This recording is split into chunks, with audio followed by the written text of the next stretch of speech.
साहित्य की विभिन्न विधाओं को समर्पित जीवन दर्शन प्लस चैनल पर आप सभी का स्वागत है।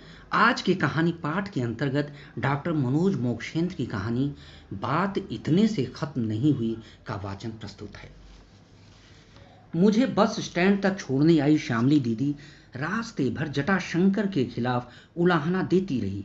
बार बार मुझे यह एहसास दिलाती रही कि शहर पहुंचते ही सबसे पहले मैं जटाशंकर से मिलूं और दीदी की फटेहाली और कंगाली के बारे में उन्हें तफ्तीश से बताऊं कि 3-4 महीने पर उन्हें 500-700 रुपये भेजने से उनका दाना पानी कैसे चलेगा।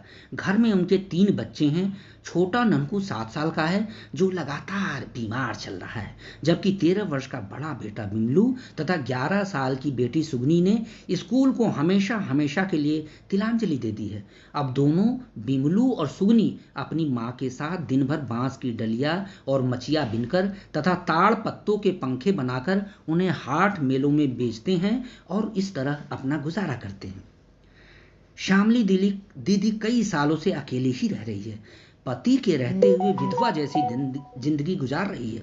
जटाशंकर भैया गांव के इकलौते गवर्नमेंट कॉलेज से बीए पास करके अपनी अम्मा की जिद पर पड़ोस के ही गांव की एक लड़की श्यामली यानी इसी श्यामली दीदी से ब्याह करके उसके साथ कोई 8-9 वर्ष तक तो साथ रहे ही होंगे।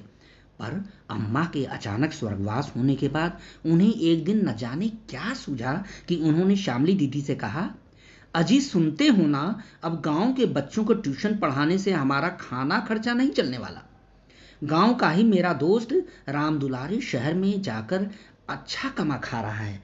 हमारी फोन पर उससे बात भी हुई है। उसने मुझे शहर बुला रखा है। कहता है कि तुम मेरे साथ मिलकर काम करो, जो मुनाफा होगा उसमें से एक हिस्सा तुम्हें दे दूंगा। श्यामली दीदी को उसकी योजना जच गई। उसने आंखें झपकाकर मौन सहमत देते हुए गहरी सांस ली। आप शहर कब जाएंगे? हमारे लिए इससे अच्छी बात क्या होगी कि हमारा आदमी शहर में नौकरी करके घर भर की जिम्मेदारी निपटा रहा है। तब जटाशंकर ने प्यार से उसकी ठुड्डी पकड़ते हुए कहा, श्यामली, जैसे ही शहर में हमारे दाना पानी का अस्थाई जुगाड़ हो जाएगा, हम सभी बाल बच्चों समेत यहाँ से कूच कर वहीं बस जाएंगे। आखिर इस मलिच्छ गांव में क्या रखा है? हमारे पुरखों की बेवकूफ़ी के चलते खेती बाड़ी पहले ही कांये सेठ महाजनों की बलि चढ़ चुकी है। बाकी हम जैसे पढ़े लिखों के लिए यहाँ कोई काम धंधा नहीं बचा है। अब तो काहिलों की तरह अजगर जैसी जिंदगी जीना हमें रास आने वाला नहीं है। शहर जाने के बाद जटाशंकर कुछ समय तक तो गांव जाकर अपने बीवी बच्चों की खोज खबर लेता रहा और गुजारे के लिए रुपए पैसे भी देता रहा। पर कुछ साल बीतने के बाद वह अपने बीवी बच्चों के प्रति लापरवाह होता गया, जैसे कि यह उसका परिवार न होकर किसी और का है और इसके प्रति उसे अपनी जिम्मेदारी मजबूरन निभानी पड़ रही है। पर जटाशंकर लापरवाह कैसे हुआ, यह सब मुझे अच्छी तरह पता है। एक लौंडिया के इश्क मोहब्बत में पड़कर उसने शहर में नए सिरे से अपनी जिंदगी का आगाज किया है। शुरू शुरू में वह अपने दोस्त राम दुलारे के साथ मिलकर प्रॉपर्टी डीलिंग के कारोबार में हाथ बटाता रहा। जब उसे लगा कि वह यह कारोबार खुद अकेले करके और बेहतर आमदनी कर सकता है, तो उसने राम दुलारे का साथ छोड़कर अपना काम स्वयं शुरू कर दिया। कुछ ही सालों में उसके जमीन जायदाद का कारोबार जम गया। पहले वह ईंट बालू सीमेंट बदरपुर जैसे भवन निर्माण के सामानों की सप्लाई करता रहा। फिर बिजनेस अच्छी तरह जमने के बाद उसने अपार्टमेंट बनाने का काम शुरू कर दिया। अब तो उसका नाम अच्छे बिल्डरों के साथ लिया जाता है। चुनांचे शहर में किसी को क्या पता कि जटाशंकर इतना कमीना है कि उसने अपनी पहली पत्नी तथा उसकी कोख से पैदा हुए बच्चों को छोड़ रखा है और यहाँ शहर में जिस औरत के साथ वह रह रहा है तथा जिस औरत से उसे 2 बच्चे भी हैं, वह उसकी दूसरी पत्नी है। श्यामली दीदी को भी क्या पता कि उस बेहुदे ने शहर में अपना दूसरा घर बसा रखा है। यूं तो मैं गांव में कोई 2 सप्ताह रहा और समय निकालकर रोज श्यामली दीदी के साथ बैठकर उसके मन की भड़ास को तल्लीनता से सुनते हुए उसे ढांढस बंधाता रहा। पर इतने दिनों तक मैं कभी यह बताने की हिम्मत नहीं बटोर सका कि उसके दगाबाज पति ने दूसरा घर बसा रखा है और वह इतने ऐशो आराम की जिंदगी गुजार रहा है कि शामली दीदी को इसका बिल्कुल अंदाजा भी नहीं है। वह तो अभी भी यह सोचती है कि उसका जटाशंकर आज भी नौकरी की जुगाड़ में शहर में दर दर की ठोकरें खा रहा है, और जब वह वहां दाना पानी का कोई जुगाड़ कर लेगा तो वह उसे और उसके तीनों बच्चों को शहर में ही बुला लेगा, हाँ हमेशा के लिए, जैसा कि वह कहा करता था। रास्ते भर शामली दीदी के दुखड़े सुनकर मेरा मन जुगुप्सा से भरता जा रहा था। पता नहीं हम क्या खाकर जिंदा हैं, यह हमें भी नहीं पता है। बच्चे संतोष की घूंट पी पी कर अपनी सांसें सहेज रहे हैं। वह गला फाड़ फाड़ कर अपने घर और अपने बच्चों की दरिद्रता और उनकी फाका मस्ती बयां करती जा रही थी। यानी पिछले साल जटाशंकर ने मेरे और मेरे बच्चों के लिए जो कपड़े लत्ते शहर से भिजवाए थे वे अब जगह जगह से फट चुके हैं। बच्चे किसी तरह अपना तन ढक रहे हैं। अपनी पुरानी धोतियों से कुर्ते सिल सिल कर मैं उनके कपड़ों का बंदोबस्त कर रही हूँ। जाड़े की ठंड में हम सभी एक दूसरे से चिपट चिपट कर गुजारा करते हैं। स्वेटर तो मैसर नहीं है, सो बदन की गर्मी से हम एक दूसरे को गर्म रखते हैं। इस दिवाली में बच्चे अपने बाप की राह देख रहे थे कि वह जरूर आएंगे और उनके लिए नए नए कपड़े और पटाखे भी लाएंगे। हाँ, सुगनी कह रही थी कि इस दिवाली जब बाबूजी आएंगे तो सारे घर में दिए जलाएंगे। पड़ोस की चाचा जी से बिजली का एक कनेक्शन लेकर पहली बार बिजली की जगमग जगमग करने वाली लतर जलाएंगे। पर हाय रे किस्मत, जटाशंकर को इस दिवाली पर भी हमारा ख्याल नहीं आया। पहले भी गांव के लोगों से उसे खबर भिजवा चुकी हूं कि घर की छतें हर बरसात में छलनी की तरह टपकती हैं। दीवारें इतनी जीर्ण शीर्ण हो चुकी हैं कि क्या जाने वे कब ढह जाएं और हम चारों जने की ये लीला समाप्त हो जाए।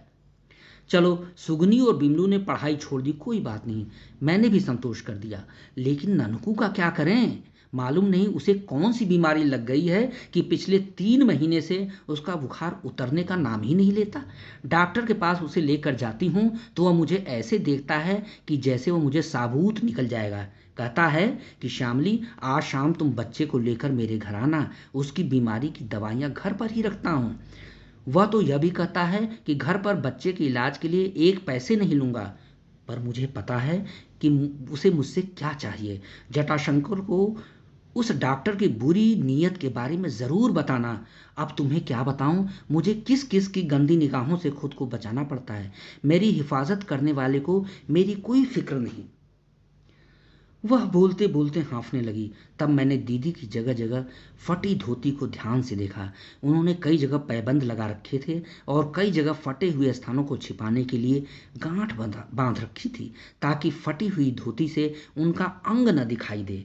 तो भी उनकी ब्लाउज की बाह का किनारा उधड़ा हुआ साफ नजर आ रहा था, जिसे वह बार बार धोती से ढकने की कोशिश करती जा रही थी, जबकि चलते हुए उनकी बांह से धोती बार बार नीचे सरक जाती थी। वह चल भी रही थी तनिक लंगड़ाते हुए। शायद टूटे हुए चप्पल को बार बार संभालने के कारण ही ऐसा हो जा रहा था। मैंने फटी हुई धोती से झांकते हुए उनके बदन को देखा, फिर चेहरे पर असमय उभर आई झुर्रियों पर निगाह डाली। समय ने भले ही उसके बदन पर उम्र से पहले ही बुढ़ापा लिख दिया हो, पर उनकी चाल ढाल में कहीं भी बुढ़ापा नजर नहीं आ रहा था। कम वक्त जटाशंकर की दूसरी बीवी से वह लावण्य में किसी भी प्रकार से कमतर नहीं है। जब तक मैं बस में बैठ नहीं गया तब तक श्यामली दीदी मुझसे बार बार कहती रही कि जटाशंकर से मेरी हर बात को खास खखा कर बताना, और अगर वह तुमसे तुम्हारी बात सुनने में दिलचस्पी न ले तो उसे खूब खरी खोटी भी सुना देना। मैं बस की खिड़की पर बैठा हुआ था, जबकि श्यामली दीदी मुझे विदाई देने के लिए मायूस खड़ी थी। पर बस छूटने से ठीक 1 मिनट पहले उनके चेहरे का हाव भाव एकदम से बदल गया। वह रुआंसी हो उठी। शायद वह कुछ पश्चाताप करना चाह रही थी। वह चीख उठी, गप्पू, मुझे आखिर में तुमसे एक जरूरी बात करनी है। मैंने अपना मुंह उसकी तरफ कर दिया। क्या जरूरी बात करनी है दीदी? मैंने उनमें आए बदलाव को भांपने की चेष्टा करने लगा। किसी औरत के मन में क्या चल रहा है यह तब तक नहीं जाना जा सकता जब तक कि वह खुद न बताए। वह सिसक उठी। जटाशंकर, कुछ भी मत बताना, हमारी दरिद्रता और फटेहाली का रोना मत सुनाना। आखिर वह भी बेचारा रोजी रोटी के लिए शहर में धक्के खा रहा है।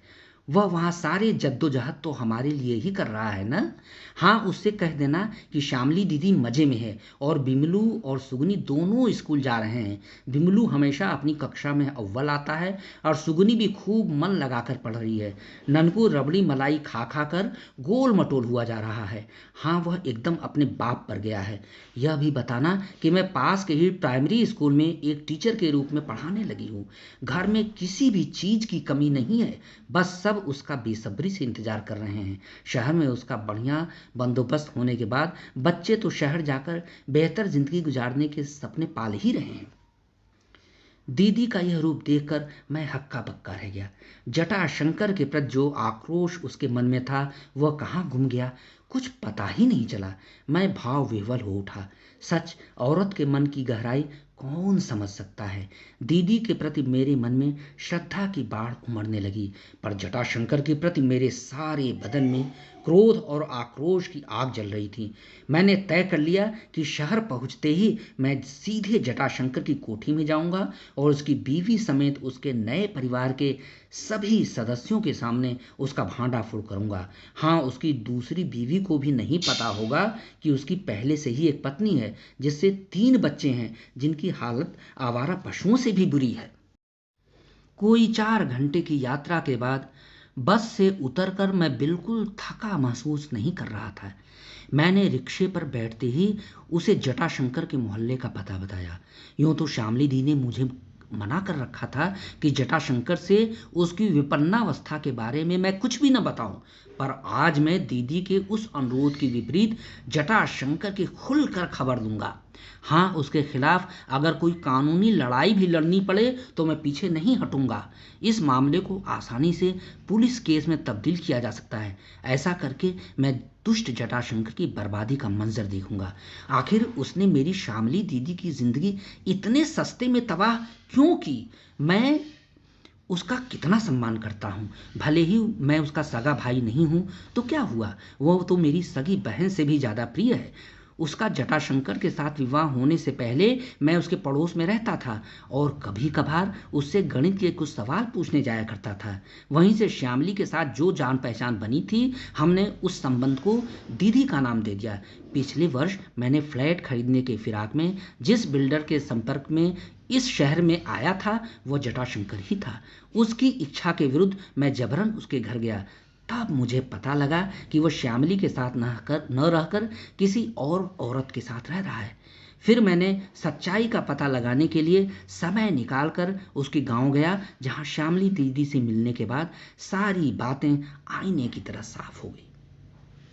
अचानक रिक्शा एक सजी संवरी कोठी के पास रुका तो मुझे किंचित अचरज सा हुआ। मैंने रिक्शे वाली की ओर सवालिया निगाह से देखा तो उसने इशारा किया, बाबूजी, यही पता तो आपने बताया था। मैंने कोठी की ओर ध्यान से देखा तो याद आया, हाँ, यही जटाशंकर का घर है। मुझे आश्चर्य हो रहा था कि जटाशंकर किसी जश्न के आयोजन में मशगूल है। कोठी में बड़ी भीड़ भाड़ थी। मैंने गेट के अंदर प्रवेश करके उसके किसी आमंत्रित मेहमान से पूछा, आज जटाशंकर के यहाँ क्या हो रहा है। उसने कहा, जटाशंकर साहब अपनी शादी की वर्षगांठ मना रहे हैं। मैं तनिक ठिठक सा गया, लेकिन फिर अपने मन को मजबूत किया। जटाशंकर कहाँ है। मेहमान ने बड़े अजीबोगरीब ढंग से मुझे देखा कि इतने बड़े आदमी को मैं इस तरह संबोधित क्यों कर रहा हूं। उसने जैसे ही कहा कि जटाशंकर साहब हाल में हैं, मैंने लगभग भागते हुए वहां पहुंचा। वहां जैसे ही वह मुझे मुखातिब हुआ, मैंने कहा, जटाशंकर, मैं श्यामली दीदी से मिलकर आया हूं। उसने पल भर के लिए मुझे देखा, फिर पूछ बैठा, तुम कौन हो और तुम किस श्यामली दीदी की बात कर रहे हो। मेरी तो कोई श्यामली दीदी नहीं है। पर इसके पहले मैं कुछ और बोलता, वह मेरी गर्दन को जोर से पकड़कर जबरन धकेलता हुआ अपने गार्डन में आया। उसको इतने गुस्से में मैंने पहले कभी नहीं देखा था। वह गुर्रा उठा, गोपीनाथ, अगर तुमने कुछ और मुंह खोलने की जरूरत की तो तुम्हें इसका अंदाजा भी नहीं है कि तुम्हारे साथ कैसा सलूक किया जाएगा। सारे शहर में मेरे शिकारी भेड़िए तैनात हैं, किसी को पता भी नहीं चलेगा कि तुम्हारा क्या हुआ। और हाँ, उस जाहिल कुतिया श्यामली का यहां नाम तक मत लेना, वरना। मैंने उसके तेवर से खौफ खाने के बावजूद खुद को बोलने से नहीं रोक सका। जटाशंकर, मैं मरते दम तक श्यामली दीदी के हक के लिए लड़ता रहूंगा। अभी बात इतने से खत्म नहीं हुई है। आज तुम अपनी शादी की वर्षगांठ मनाओ, कल मैं तुमसे दल बल समेत मिलता हूं। देखता हूं तुम्हारे भेड़ियों में कितना दमखम है।